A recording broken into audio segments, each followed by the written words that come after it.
Speaking about food, the poet and playwright Oscar Wilde once said, "Everything in moderation, including moderation." Welcome to the A&P Professor, a few minutes to focus on teaching human anatomy and physiology with a veteran educator and teaching mentor, your host, Kevin Patton. In this episode, I chat with Dr. Judi Nath about her new book, Digesting Foods and Fads.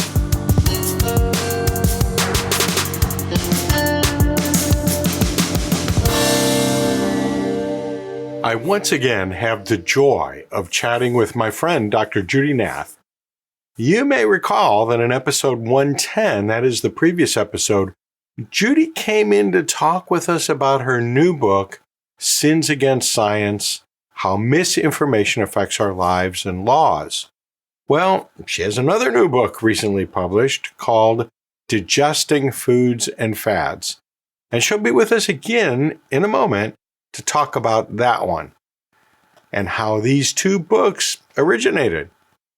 Before we get to that, I want to remind you about some things that you should know about Judi Nath. She's an award-winning biology professor who's taught anatomy and physiology, among other subjects, at Lord's University and Penn State University. She's an author of textbooks in several subjects, including a popular series in anatomy and physiology. And she's been an active member of the Human Anatomy and Physiology Society, HAPS, for, well, literally forever. Okay, not literally exactly, but certainly from the very early days of HAPS. And she served HAPS in many ways, including as president of the organization. Her work on behalf of A&P teaching and learning has been recognized in many ways, including receiving the HAPS President's Medal, which we celebrated in this podcast way back in episode 94. There are more details about Judi, her recent books, and her publisher, McFarland Books, in the show notes for the introduction segment of this episode. That is episode 111, and at Judi's website at judinath.com. And that's JUDINATH.com. We'll chat with Judi in a moment, but before I do, I want to address a rumor I've been hearing about that she and I were once on the same Olympic bobsled team. Really? I don't know how that rumor got started, but it is false. We were never on the same bobsled team. I just want to clear that up. A searchable transcript and a captioned audiogram of this episode are funded by AAA, the American Association for Anatomy. I'll bet you didn't know. Simply by going to anatomy.org, you can find all kinds of resources. I mean, some really cool stuff, like a virtual dissection database of images, and a virtual microscopy database, and anatomy ethics resources, and a journal about teaching A&P, and a bunch of webinars, and, well, the list is so long, it's just too long to go through it right now, but next time you have a few minutes, check it all out at anatomy.org. You'll be glad you did. Well, I'm here again with Judi Nath, who is an author of a couple of trade books that are not textbooks, but they're books that are, marketed for the general public, but are of particular interest to A&P faculty. And so she's going to talk to us about the second of the two books that she's discussing. In a previous episode, we talked about Sins Against Science, subtitled How Misinformation Affects Our Lives and Laws. We had a really nice chat about that and learned about how that book can help us as A&P teachers, or just help us as human beings living in our society, I think is very helpful, and how we as A&P teachers can approach other human beings living in our society. But this time we're going to turn our attention to this other book that she recently released. And this one is called Digesting Foods and Fads. So, Judi, thanks again for being here. Thanks, Kevin. It's always a pleasure chatting with you. I tell you, we might need to make this a regular part of the podcast because this has been a lot of fun. And, I agree. I'm hip. Let's look forward to doing that. So Send your questions to Judi by way of the link in the episode notes or show notes at the episode page. And but for now, we're focusing on your book, Digesting Foods and Fads. First question is, I think that title is pretty self-explanatory, but why don't you explain it anyway? It kind of give us a little peek behind the scenes of what that really means. Okay, what that really means is that the publisher wouldn't let me use my original title, which was called Diet My Ass. I love that. You would have hit the bestseller list right away instead of That's later what on. I was aiming for, exactly. Yeah. But they didn't think it sounded academic enough and that it might be off-putting to some people. I had this whole series, Science My Ass, Diet My Ass, you name it, was going to be this whole My Ass series. But that didn't get to happen. Oh my God. Whoever made that decision has not been in academia for a long, long time, if ever, because I think that would have clicked. Yeah, I do too. And so I started in one of my files that I just keep on my computer, Diet My Ass blogs. And I thought, well, I can post these on my website and just have Diet My Ass blogs. But I never got to that because I started blogging during the pandemic, which is a whole other story. But I wanted to come up with a title that was close to Diet My Ass, and Digesting Foods and Fads seemed to work. And the book had its genesis simply because I was frustrated with the knowledge we don't have, just everyday people, my friends, family, everybody in my sphere, we don't have about sound nutritional practices. And I've just seen so many people jumping on diet bandwagons and taking a supplement for this and a supplement for that. And I just started jotting down my thoughts about that's not right. What you're believing there, that's just not right. And why in the world would we humans have evolved to take all our nutrition from something that was manufactured? That makes no sense. So I started writing. It actually, the real pen to paper occurred during a faculty meeting. So they are useful. That's when a lot of the best ideas come while you're daydreaming concentrating during a faculty meeting.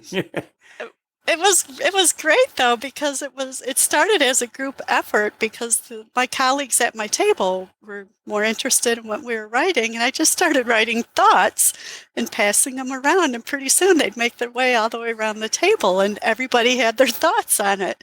I went, ta-da! All right. This is how it started. So it started with a collaborative session of brainstorming. All on paper. We were being very quiet. That's right. That's right. And it was a productive faculty meeting, it turns out. The most productive one I ever attended. Well, I'm glad that happened because it, eventually ended up resulting in a book. One thing I want to ask before, because it's weighing on my mind, I keep looking at the cover of the book. Oh. And just before we started our chat, and I complimented you on the cover. I really like the bold colors of it and just the way it flies off the page and so on. It's food that's not just sitting there. It's flying. It's flying. It's flying. Yeah. And so it's pretty engaging. So this is just, from the publishing side of things, I'm curious.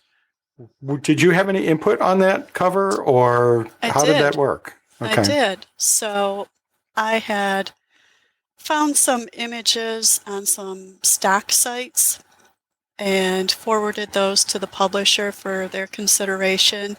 And they greatly encouraged me to send them any thoughts or scrap art to put together for a cover. And I thought this spoke to me. I like bright colors. This is bright colors, and everything on there looks like something I should be eating. So that was enticing. Yeah, that I think that's really good. But I hear a lot of stories from authors who their publisher doesn't really want them to spend their time on the cover.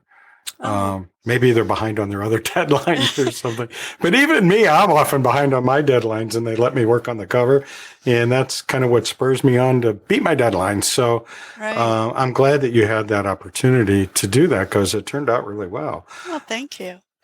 I guess another question is, in your other book, Sins Against Science, you had, built up a file over many years and kept adding to that file and winnowed down your topics and went from there. With the Digesting Foods and Fads, a lot of this book, well, I don't know what proportion it is, but some of the book is really going through basic ideas of nutrition. Right. And that includes all of those things that we talk about in an A&P course, right? Exactly. So what is it you're doing in that part of the story? So in that part of the story, I think about what I teach in anatomy and physiology, and all of our textbooks have a chapter on nutrition. It's been my experience that many A&P professors just sort of gloss over that chapter. And I've been guilty of that as well in the past, because we had a nutrition course. We actually had 2 nutrition courses that students could take, nutrition and nutrition science. But yet here was this chapter in our A&P books that actually are in all of the A&P books, so you'd think that we would teach it. There are HAPS learning outcomes associated with the nutrition chapters. And I actually have a bent for nutrition, because at one point in my life, I thought I was going to become a registered dietitian. So I took all those courses, but I never did my practicum. So I have all the coursework, but not the clinical experience. So is that like being ABD? I don't know, but anyhow. There's probably an acronym that covers that. I don't know what it is, but I really like nutrition. And so as I was writing this book, I had my own A&P book open and looked at just the different topics within that chapter and made sure that at least those topics were covered. But here's truth in advertising. Yeah, while I have that other book called Sins Against Science, Digesting Foods and Fads, aka Diet My Ass, was first. And that book was getting huge, because it was also including some things like genetically modified food that I also have in Sins Against Science. And a colleague in the English department was reading it, and she said, "You have 2 books here." I went, "Oh, okay." So I went back to just my Diet My Ass topics, and then this book was born. And many of the topics also came from my background in medical anthropology, which I always drew upon when I was trying to counter arguments with people close to me about why it is you're eating the food you're eating. And we have to go back and look at how we evolved as humans. So that was a long-winded answer. No, that's perfect. I mean, that tells us the kind of story that we're going to read when we read the book. And what kind of warmed my heart as I first started looking at it was that it does reflect what's in, all the major A&P books and what we as A&P instructors are used to seeing, even if we don't spend a lot of time in the course teaching it, which I always do. No, not really. I've glossed over it too. I've been guilty of that. And now it's out to the world. Everyone knows that has been the fact.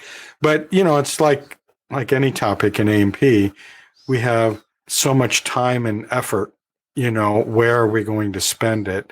And we have to make choices. And unfortunately, sometimes one of the areas that probably has the most impact on our own individual lives, plus the lives of other people that our students are going to be dealing with as patients or clients, we end up kind of glossing over, and maybe we shouldn't. Maybe we should start making some different decisions. How do you feel about that? Do you think that we should maybe emphasize it a little bit more than... I do, because Okay. as A&P professors, I think we become so systems focused, and we don't really touch upon the fact that nutrition touches every single one of our systems.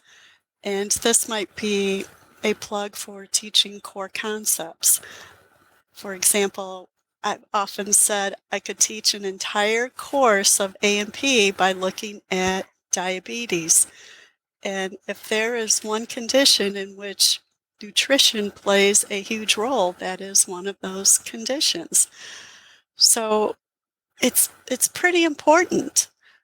But if you want to drill down with our food, we need to look at the biochemistry of our food. And because so many people in the general audience have never taken a biochemistry course, you're going to lose them.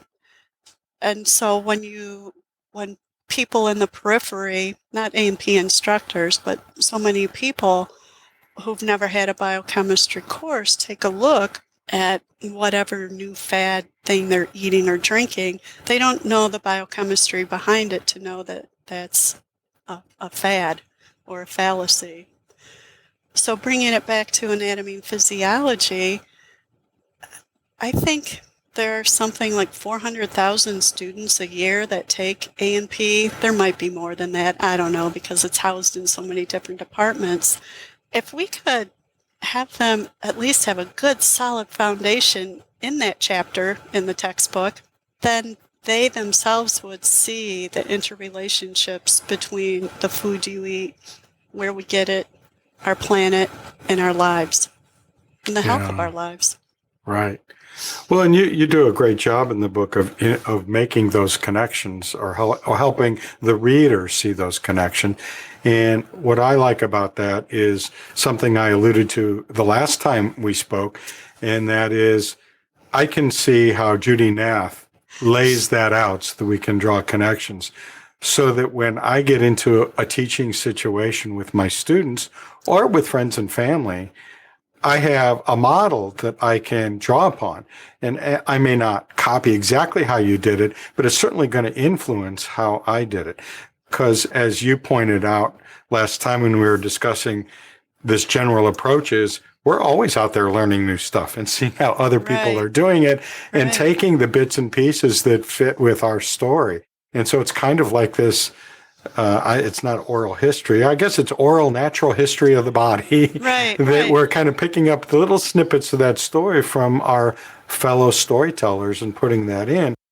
We'll be back with more of our chat with Judi Nath in just a moment. You're listening to this podcast right now at no cost, because all the distribution fees are sponsored by the Master of Science in Human Anatomy and Physiology instruction, the HAPI degree. This program at Northeast College of Health Sciences is designed to help those who already have an advanced degree get caught up in evidence-based teaching strategies as they refresh and review all the major topics in the typical anatomy and physiology course. Check out this online graduate program at northeastcollege.edu/HAPI, that's HAPI, or click the link in the show notes or episode page. One of the things I value about this book is that this is part of the library I'm building in my mind of these different stories that are directly useful to me. A lot of the books I read, sometimes I'm reading them just because they sound interesting, or somebody has recommended it. And so I'm reading it and I get partway into it and think, oh my gosh, I can use that in my course. Either it's some fact or some explanation of a fact, or even just some analogy. It doesn't even, the author isn't using it in the context that I'm going to be using it in. It triggers something. But this one is pretty in your face, that this is going to be, every page is going to be useful in an A&P course. And something that I think applies to both these books, and that is, in the past, something that I've done a number of times in a number of different kinds of courses is I've had flexible assignments. Sometimes I've even called them extra credit, but boy, when your colleagues find out that you're calling it extra credit, that's like, oh my gosh, he has lost his mind. But I do have these flexible assignments where they can pick and choose different things to learn from, and I've assigned a book. Sometimes there's like 2 different books. You can either, pick this one or this one, and I will have them engage in it. It's not just read the book and give me your reaction. It's, here's a little activity surrounding, the first quarter of the book. Here's a little activity, and so, they do engage with things, and we do have objectives and so on in there. And there are things that typically I don't have time in the rest of the course to really emphasize the way I think they ought to be emphasized. And so I remember a book a number of years ago on receptors in the nervous system and stories about how receptors were discovered, the kinds of receptors that there are. It was a very interesting book. And the author had to explain a bunch of stuff because, your average person is going to have no clue where to start with that kind of story.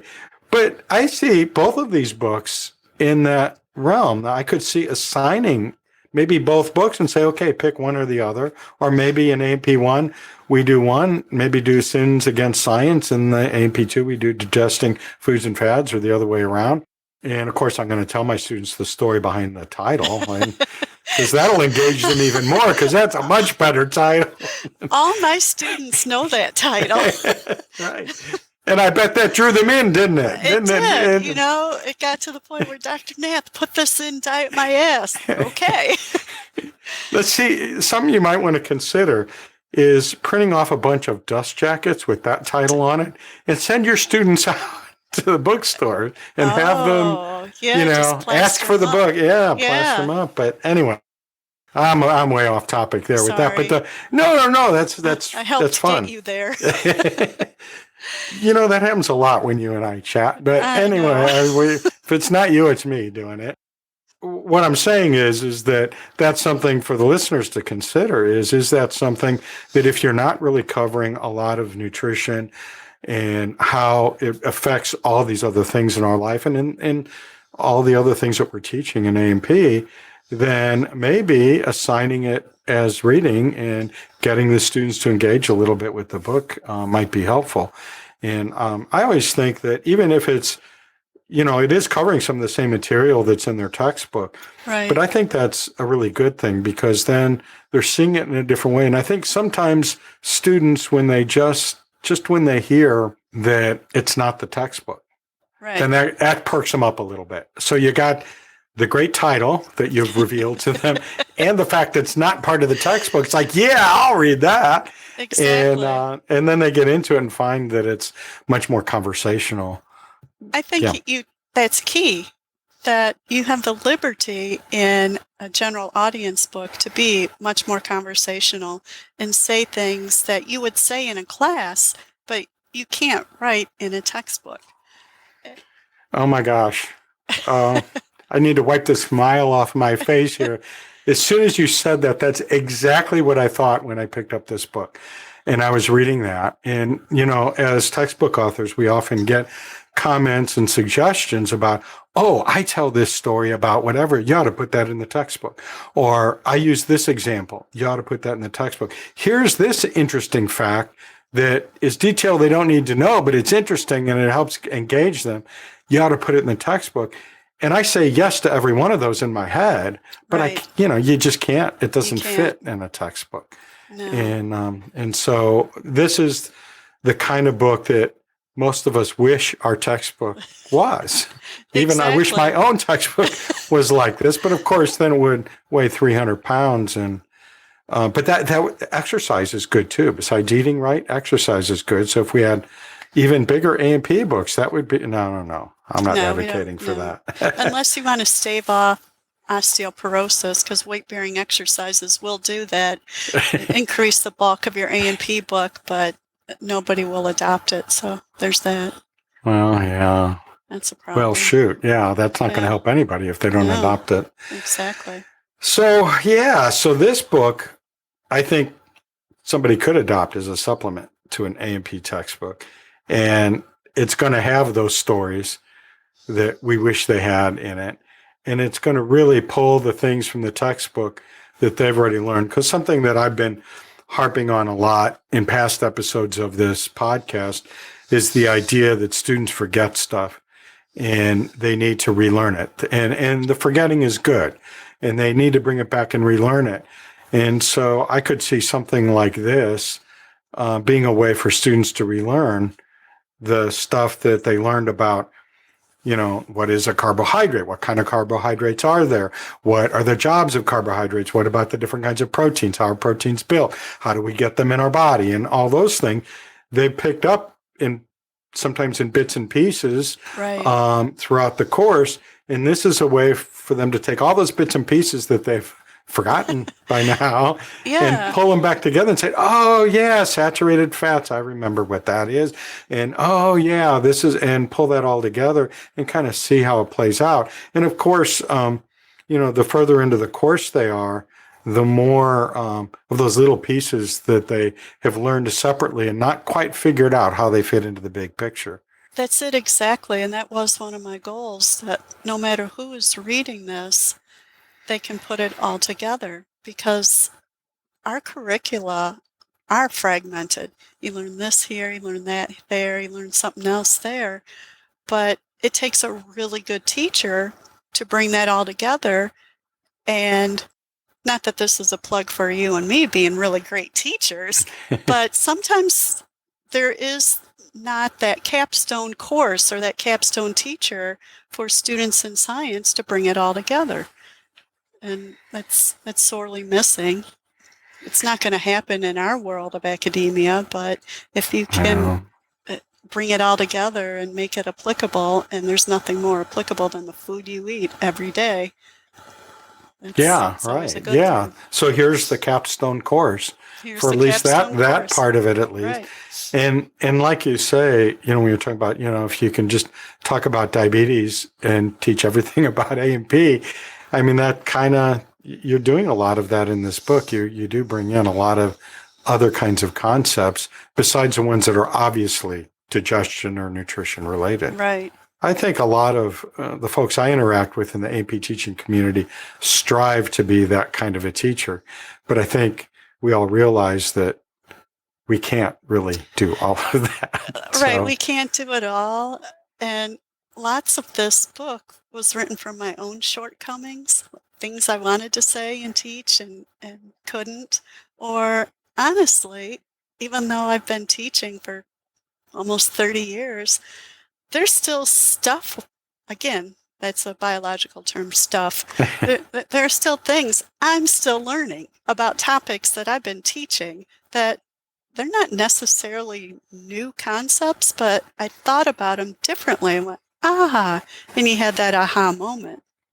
I can remember a couple of, this has happened a lot, but I can remember a couple of distinct instances where I kind of stopped in my explanation of something for a moment and thought to myself, I never realized that connection before, how this relates to what we just talked about last week or what's coming up next or whatever, like these eureka moments. And I think, I think that we not only see that in our own teaching, but when we read various books, like when we talked about all kinds of books, you can find that in all of a sudden something clicks. Right. And something like, oh my clicks. gosh. Yeah. And we made a connection.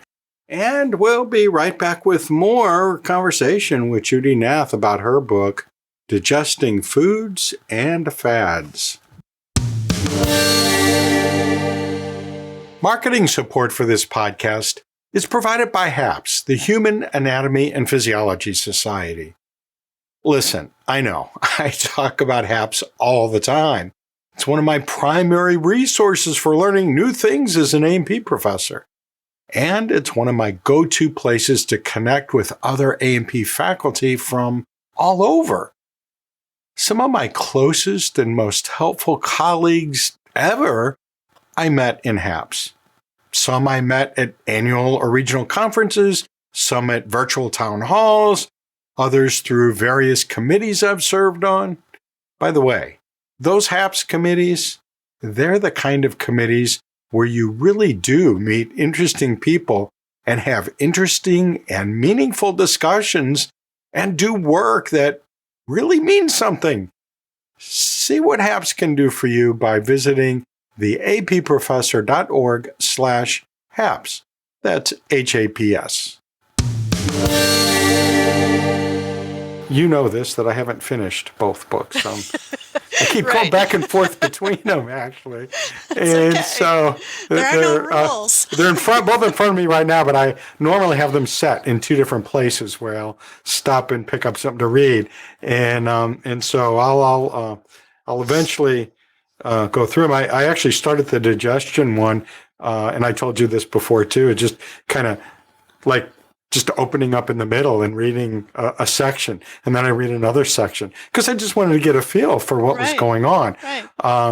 I don't know if it was your grandmother, I think you said, that used to read, got to a point where she just always went to the end of the book and read. I didn't do that because I don't want to spoil the ending, and I hope there are no spoilers coming here, but I think I know how it ends up because that was in your original title. Right. Exactly.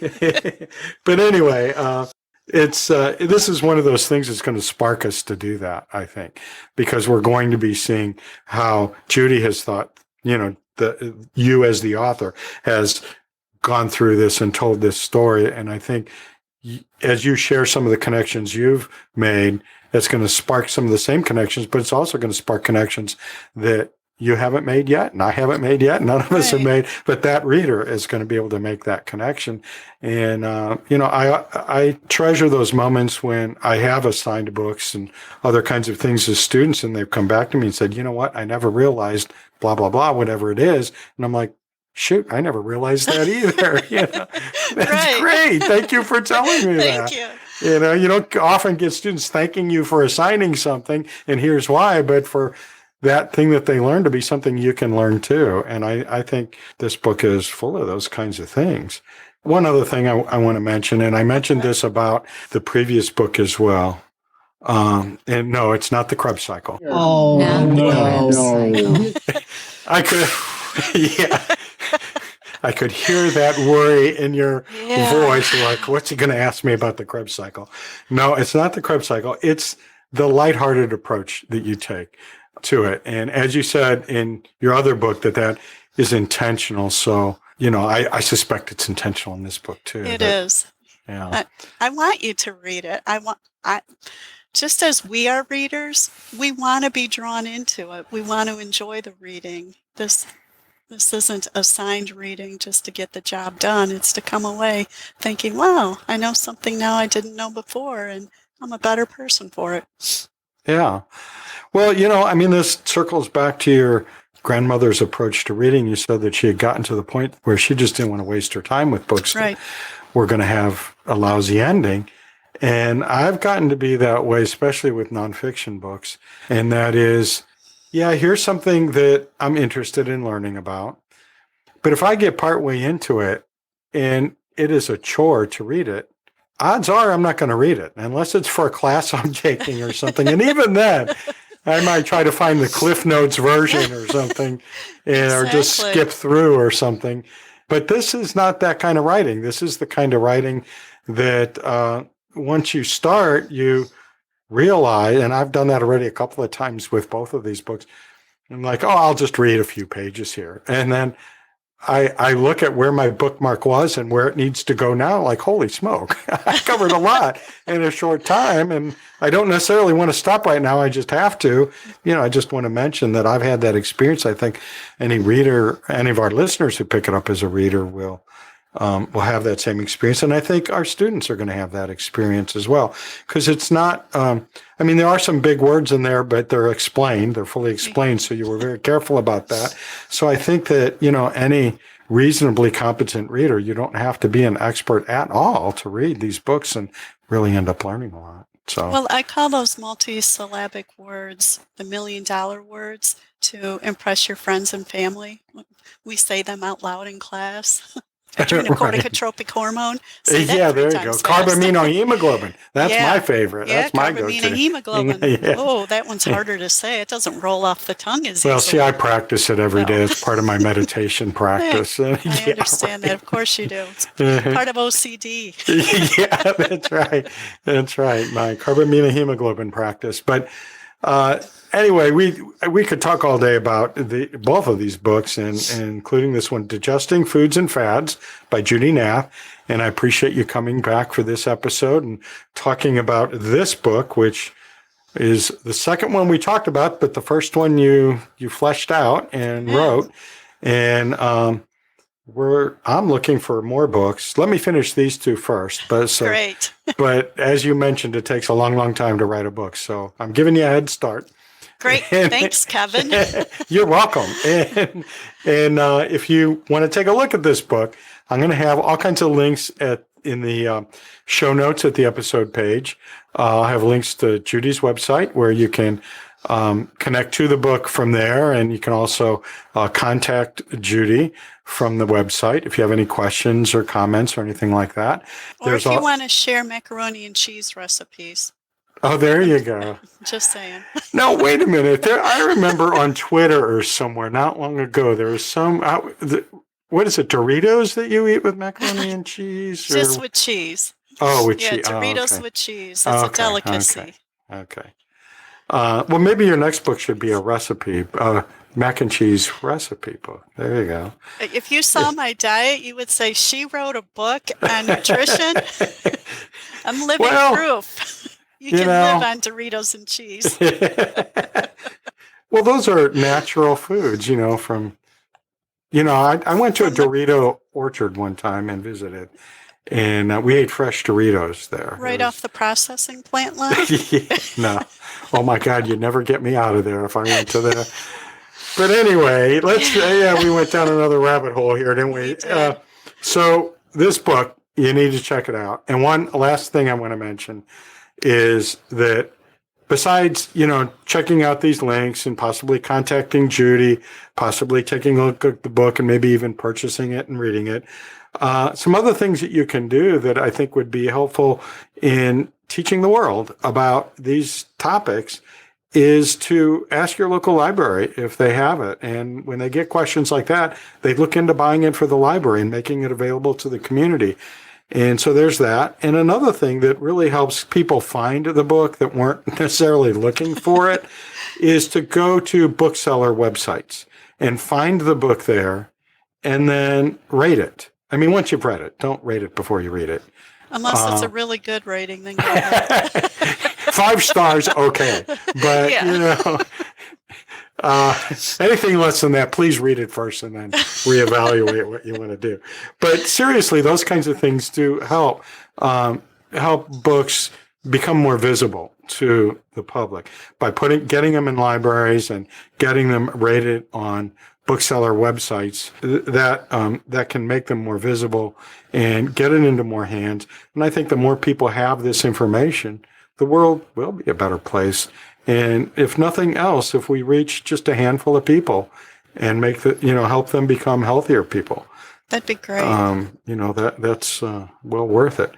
So, okay, you're on the hook for coming back another time in the future. I would love to. And chat about things in general. We won't wait the year or so it'll take for your next book. I'm sure we'll find something else to talk about between now and then. And thanks again for being here to share your insights and share your stories about digesting foods and fads and a previous episode, Sins Against Science. Thank you very much for having me, Kevin. This has been fun. Thank you. If you know someone who might want to listen to this episode featuring Judi Nath, there's an easy way to share. Simply go to the approfessor.org/refer to get a personalized share link that will get your friend all set up to listen. And you know me, I always give you links. For this episode, I have links to Judi's website, to her publisher, McFarland Books, and some links that go directly to each of her recent books. But wait, there's more, including a link to Kevin's stress reduction diet for anatomy and physiology students that you can share with your own students. And if you don't see any of these links in your podcast player, no worries. Just go to the show notes at the episode page at theapprofessor.org/111. Again, that's 111. And while you're there, you can claim your digital credential for listening to this episode, and claim another digital credential for reading the book, and claim another digital credential for reading the other book that we talked about in the previous episode. That is episode 110. And you can claim yet another digital credential if you listen to episode 110. Now, you want to say something about Judi's books, or our chats in this episode and the last one, or anything else related to teaching A&P? Well, just call in with your questions, your comments, and your ideas at the podcast hotline. That's 1-833-LION-DEN or 1-833-546-6336. Or send a recording or written message to podcast@theapprofessor.org. I'll see you down the road.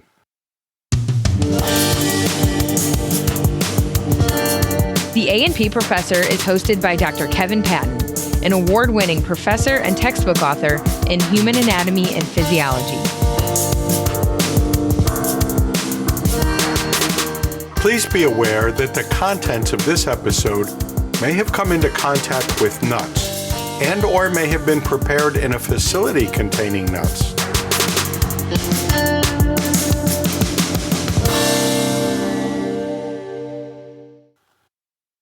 We're living in strange times, aren't we? There's a lot of health misinformation and disinformation coming at us from all directions. As science faculty, we have an obligation to promote only evidence-based information and critical analysis. Let's all help each other keep everyone safe and healthy. Digesting Foods and Fads by Judi Nath is published by McFarland Books. Learn more about writing opportunities with McFarland at mcfarlandbooks.com.